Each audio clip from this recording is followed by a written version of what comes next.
et mon juste vivra par la foi. Le juste ici dans Hébreux 10, 38, 39 est celui qui croit au Seigneur Jésus et est sauvé des gens tels que vous et moi.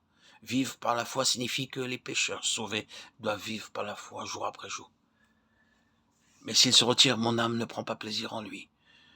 Le mot « il » désigne le juste mentionné plus haut. Un croyant seulement a la possibilité de se retirer. Ce juste qui est déjà sauvé peut se retirer. Le moi, mon, fait allusion à Dieu, car Dieu ne se satisfait pas d'un juste qui retourne en arrière.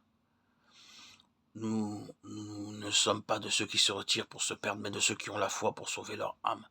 Hébreux 10, 39. Jusqu'à quel point va-t-il se retirer ?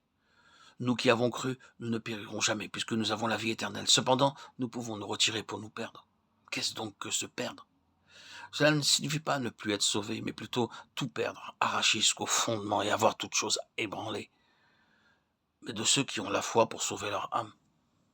Ici encore, la Bible parle du salut de l'âme. Et une fois de plus, le choix est placé devant nous. Nous pouvons soit nous retirer pour nous perdre, soit presser le pas vers le salut de l'âme.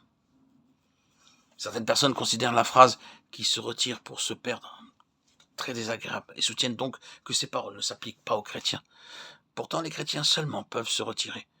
Les pécheurs sont déjà si loin qu'on peut à juste titre se demander « peuvent-ils s'en aller encore plus loin ?» Tous ceux qui ne croient pas au Fils sont déjà condamnés. Seuls les chrétiens ont la possibilité de retourner en arrière. Ce qu'un croyant fait sur terre doit être récompensé. Toutefois, s'il se retire, il en souffrira la perte. Bien qu'il ait prêché dans le nom du Seigneur, chassé les démons dans le nom du Seigneur et accompli beaucoup de prodiges et de miracles dans le nom du Seigneur, il ne le reconnaîtra pas, mais leur dira « Je ne vous ai jamais connu, retirez-vous de moi, vous qui commettez l'iniquité. » Matthieu 7, 23. Nous ne sommes pas de ceux qui se retirent pour se perdre, mais de ceux qui ont la foi pour sauver leur âme. Le salut de l'âme est dû à la foi. Quelle est cette sorte de foi ? Que signifie avoir la foi pour sauver l'âme ? Lisons Hébreux 11 qui déclare « Or la foi est une ferme assurance des choses qu'on espère, une démonstration de celles qu'on ne voit pas. Celle-ci est la foi qui sauve l'âme, la foi par laquelle le juste vit. » Car veuillez noter que le chapitre 11 suit immédiatement la fin du chapitre 10. Cette foi est l'assurance des choses qu'on espère et non pas la foi qui croit en Jésus. Cette sorte de foi est celle qui peut sauver notre âme. Cette foi est une démonstration de celle des choses qu'on ne voit pas et non pas le fait de croire en Jésus-Christ. L'apôtre Jean dit à plusieurs reprises « Quiconque croit au Fils a la vie éternelle ». Il parle de croire au Seigneur.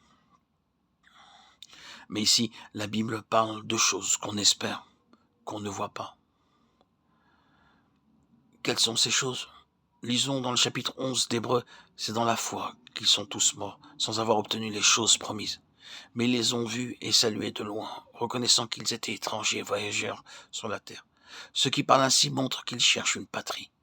S'ils avaient eu en vue celle d'où ils étaient sortis, ils auraient eu le temps d'y retourner.